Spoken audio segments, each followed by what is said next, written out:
How to fix not posted yet try again problem on Instagram. So let's go. So first long press on Instagram. Click on app info.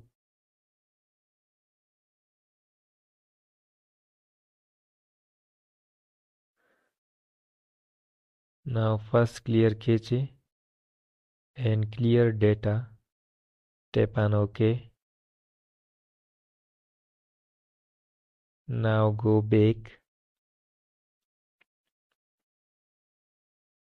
Now go to Play Store.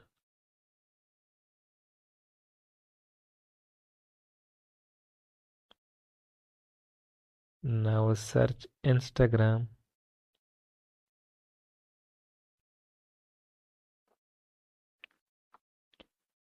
First update your Instagram. After updating, the problem will be fixed easily. Thanks for watching.